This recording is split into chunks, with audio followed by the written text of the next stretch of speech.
Amateur de catch, bonjour, j'espère que vous allez bien. Moi, ça va pas. Vous savez pourquoi ça va pas?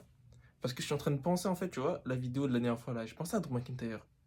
Et je me souviens qu'il y a une personne, un de mes préférés, genre en dessous de John Cena, c'est lui. Et son traitement, je suis grave insatisfait. Seth Rollins. Seth Rollins, c'est une dinguerie. Genre, comment? En fait, quand je regarde la situation CM Punk, Seth Rollins, je me dis, mais la WWE, ils le prennent pour un clone ou quoi? Genre, regardez la situation.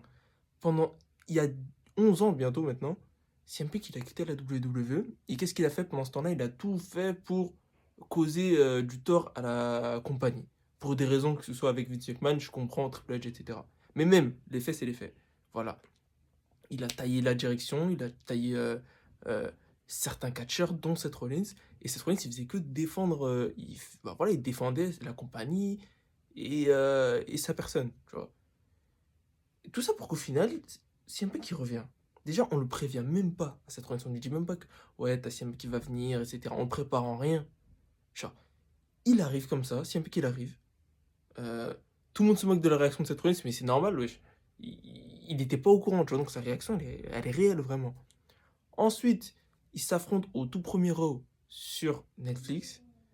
Et CM Punk, après avoir battu Drew McIntyre à Bad Blood, il bat Seth Rollins dans le premier Raw, l'un des Raws les plus historiques de tous les temps.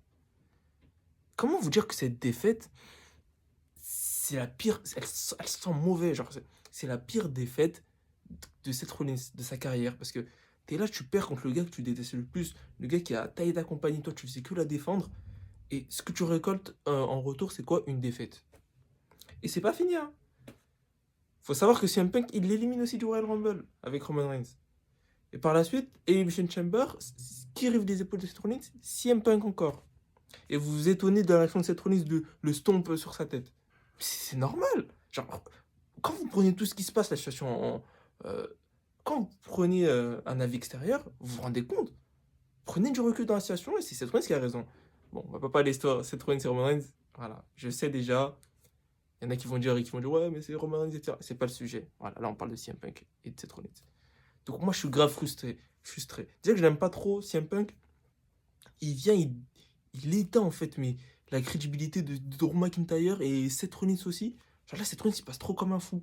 Alors que pour moi, il a raison dans cette histoire. Dites-moi ce que vous en pensez dans les commentaires.